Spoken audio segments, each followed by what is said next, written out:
My name is Louise Miller, and I'm 91 years old.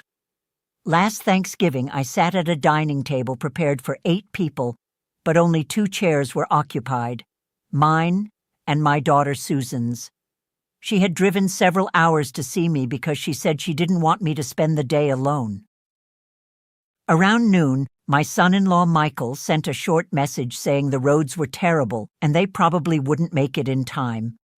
I stared at that text longer than I care to admit.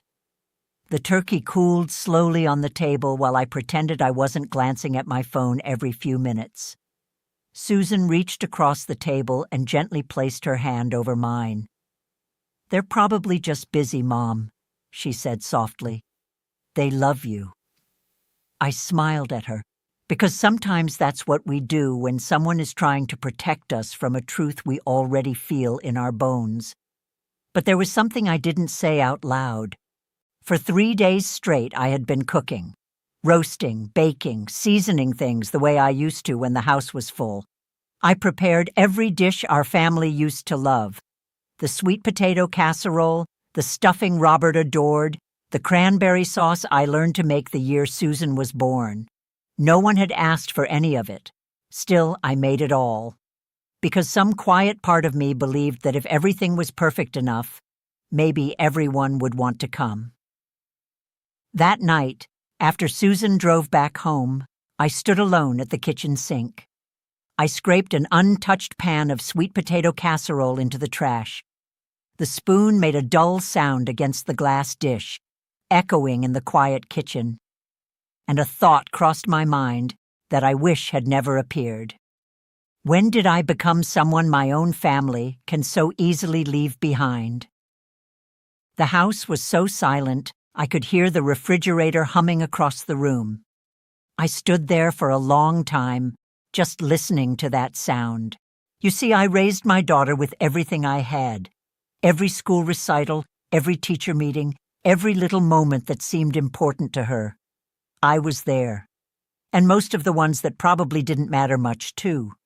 For years, I packed lunches before the sun came up. I answered late-night phone calls when she was younger, and the world felt confusing or frightening. When she needed someone who would listen without judgment, I was the voice on the other end of the line.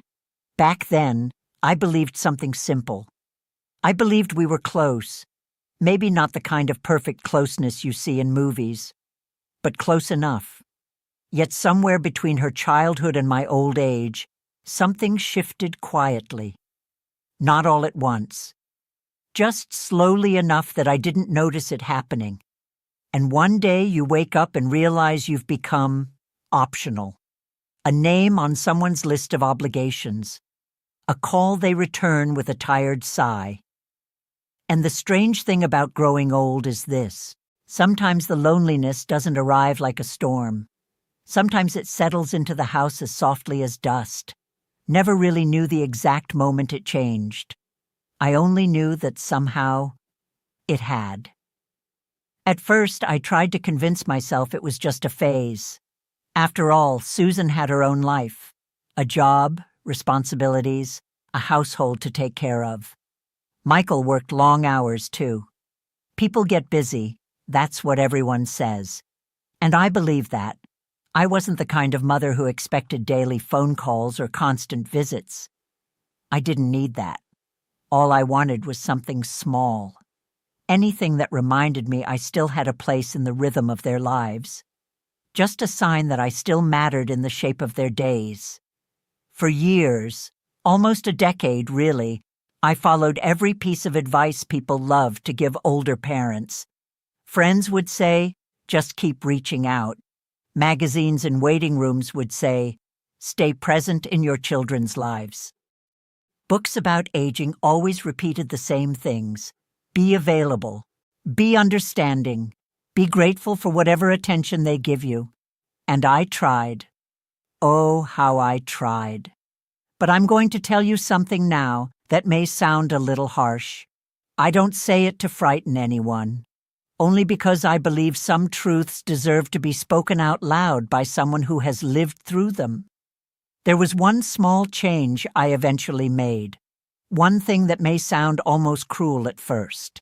Yet strangely enough, it was exactly what brought my family closer to me again. It was what made Susan start visiting more often, sometimes without me even asking. And if something like that could work for someone like me, at 91 years old, I believe it might help someone else too. But before that change happened, I did exactly what people expect a mother to do. I reached out. I called on Sundays sometimes. Other weeks it was Tuesday afternoons. Whenever it felt reasonable, whenever I told myself I wasn't being a burden, I would ask, "How are things going?" And the answer was usually the same. "Fine, Mom." I'd ask about the grandchildren. "School's good. Soccer's going well." "Yeah, everyone's fine." Short answers. Headlines, really. Conversations that felt less like talking and more like checking something off a list. For a long time, I told myself that was normal, that maybe this is simply what adult relationships become: practical, polite, efficient. But deep down, I knew something important was missing, and pretending everything was fine began to hurt more than admitting it wasn't. Most of the calls I made went straight to voicemail, and on the rare occasions when someone answered, I could hear the background of their busy lives spilling into the phone. Dishes clinking, traffic passing, computer keys tapping. It often felt like I was something they were squeezing in between errands. So I began shortening the conversations myself. I would say goodbye sooner than I wanted to, just so they wouldn't feel obligated to stay on the phone. And almost every time, when I hung up, I felt a little smaller than I had when I dialed. After that, I tried another approach. I tried being useful. I mailed birthday cards with a little money tucked inside. I sent small packages for the grandchildren, things I found at the store that made me think of them. A toy truck once, a children's book with bright pictures, hair ribbons I thought one of the girls might like. I imagined them opening the box, smiling for a moment, maybe saying my name out loud, maybe even mentioning it the next time we talked. But the thank you messages came slowly, and sometimes they didn't come at all. After a while, I began to wonder if those packages ever even made it into the house. Maybe they just sat by the front door with the rest of the mail. One afternoon, I even offered to babysit. I told Susan, "If you and Michael ever want a night out, I could watch the kids." She paused for a moment, then said kindly, "Oh, Mom, that's sweet of you, but you really don't need to do that." She meant well. I know she did, but the way she said it made it sound like I had offered out of duty, when the truth was, I had offered out of something much deeper, something closer to longing. Sometimes it even started to feel as if the idea of spending time with my grandchildren sounded like some kind of obligation, as if it were charity work I had volunteered for. I remember one Saturday very clearly. I drove almost an hour to Susan and Michael's house with a lasagna I had spent the entire morning preparing from scratch. I layered the pasta carefully, added extra cheese the way the children liked, and wrapped the dish in a thick kitchen towel so it would still be warm when I arrived. When I was about 5 minutes away, I called and said casually, "I'm nearby and thought I might stop in for a moment." That, of course, wasn't true. I had made the entire trip just to see them. Michael opened the door when I arrived. He smiled politely, took the dish from my hands, thanked me, and then said they were actually on their way out. I stood there on the porch for maybe a minute and a half, 90 seconds. He gave me a quick hug, the kind people give at funerals, respectful but distant, the kind of hug that says goodbye before it even begins. I walked back to my car, smiled one last time, and drove away. And somewhere along that long drive home, I cried, not loud sobbing, just quiet tears sliding down my face while the road stretched out in front of me. What hurt most was how small I felt afterward, and how embarrassed I was for feeling that way at all. Still, I kept trying. A few months later, I planned a family dinner at my house. I called everyone 3 weeks ahead of time. I told them I would cook everything myself. "All you have to do is come," I said. Susan answered, "Maybe, Mom. We'll see how the week goes." Michael said he'd try. My caregiver, Linda, mentioned she might have other plans, but promised to let me know. When the day arrived, I prepared everything as if the house would soon be full again. I made a roast. I polished the silverware. I even placed the good cloth napkins on the table, the ones I almost never use because Robert always said they were too nice for everyday dinners. Then I waited. At 5 o'clock, Susan called. She said one of the kids had an activity and they couldn't make it. Michael didn't call at all. Linda eventually stopped by, but she arrived almost an hour late. She stayed for about 20 minutes and spent most of that time looking down at her phone. When she left, the table still looked almost exactly the same as when I had set it. I packed the leftovers into containers and sent them home with her, though no one had really asked for them. Afterward, I washed the dishes alone.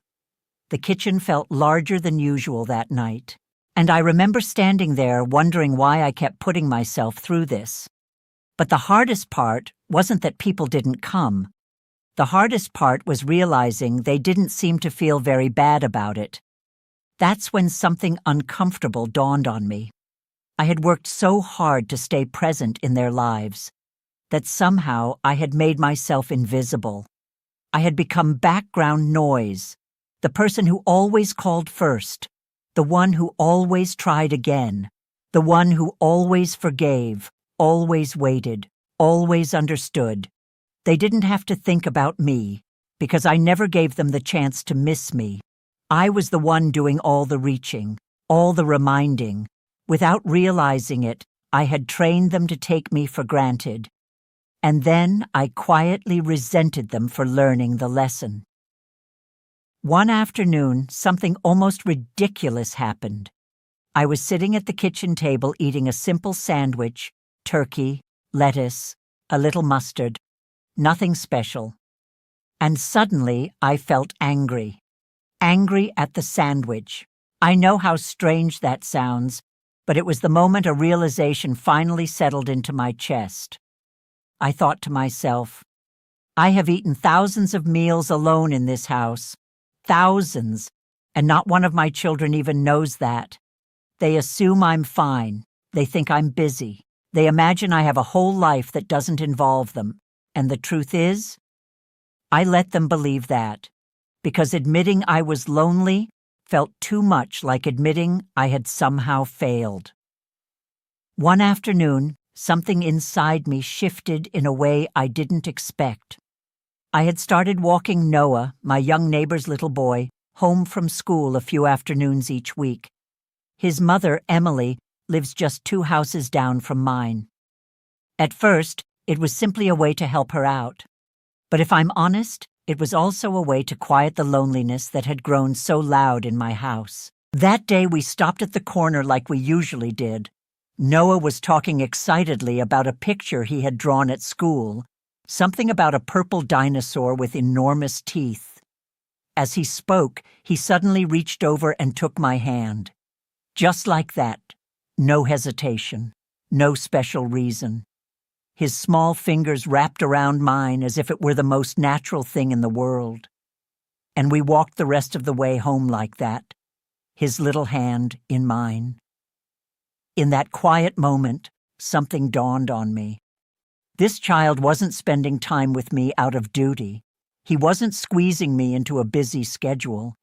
He was 8 years old, and he chose to walk beside me simply because he wanted to. I hadn't begged for his attention. I hadn't made him responsible for my loneliness. I had only been there, consistently, quietly, without keeping track of who gave more or less. And somehow, that was enough to make him want to stay close. After a while, Emily started stopping by more often, too. Not because I called her, not because I hinted that I needed company, Sometimes she would knock on my door and ask if I needed anything from the grocery store. Other days, she would sit with me in the kitchen while folding laundry and chatting about ordinary things. Occasionally, she'd ask if Noah could spend an hour with me while she ran errands. Little moments, simple things. But they were real. With them, I didn't feel the need to perform or impress anyone. I didn't have to cook elaborate meals or pretend that everything in my life was perfectly fine. I could simply be myself. Some days that meant quiet, some days that meant tired, and yes, sometimes it meant a little grumpy. And yet, they stayed anyway, not because I had earned their time, but because there was space for them. Because I wasn't filling every silence with my own need. Without realizing it, I had stopped chasing people. And in that stillness, something new began to grow. Not obligation, not guilt, just presence, the kind that can't be forced. So eventually, I did something most people would tell you never to do. I stopped calling my children, not out of anger, not as a punishment, and certainly not out of cruelty.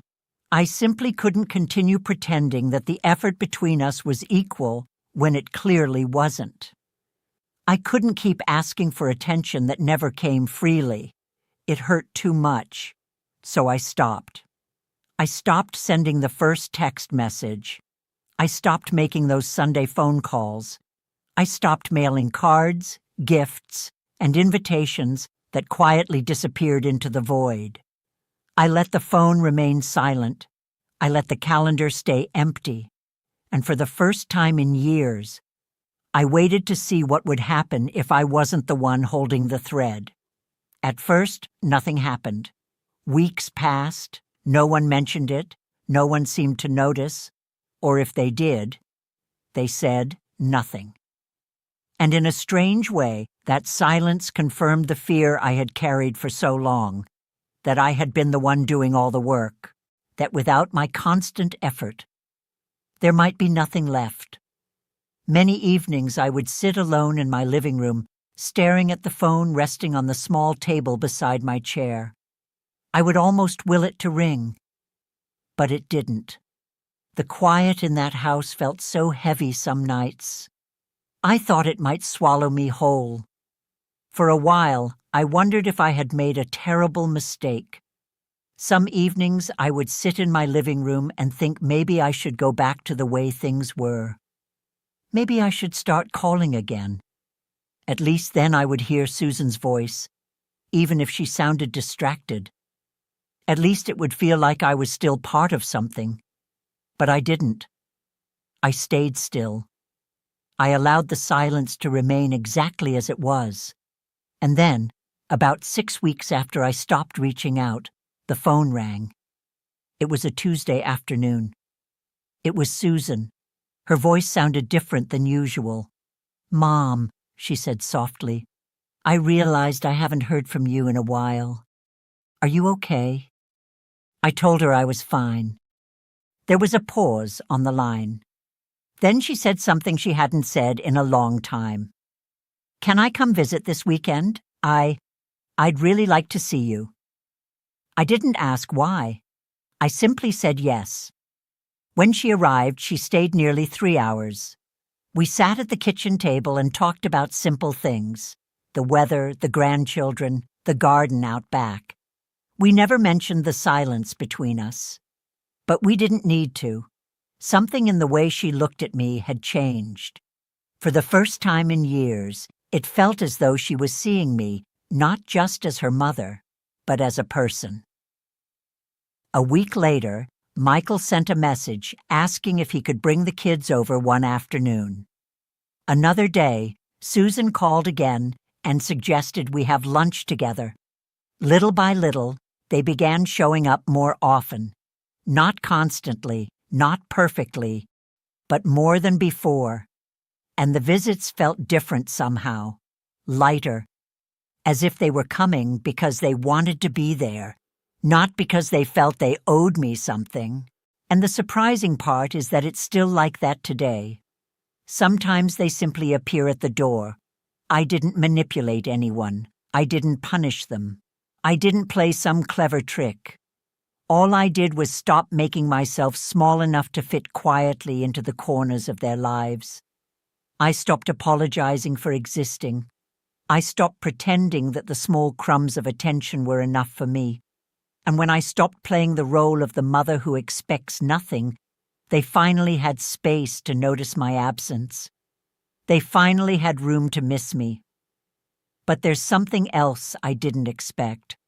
Long before they started coming back around, the loneliness inside me had already begun to soften because I stopped waiting for them to fix it. I began building a life that didn't depend on their presence in order to feel complete. I had my afternoon walks with Noah. Sometimes Emily would stop by with her terrible coffee and sit at my kitchen table, talking about problems I couldn't solve but could listen to. I had quiet evenings that belonged entirely to me. Books waiting to be opened, birds gathering outside the window, little moments of peace that no one else needed to give me. And slowly, I stopped measuring my worth by how often my children called. More than anything else, that change made me someone they actually wanted to spend time with again. Some of them are closer to me now. Others still keep their distance. And strangely enough, I've made peace with that, because I'm no longer trying to gather everyone close just to prove that I matter. I simply exist. And the ones who recognize that, the ones who want to share space with me, they show up.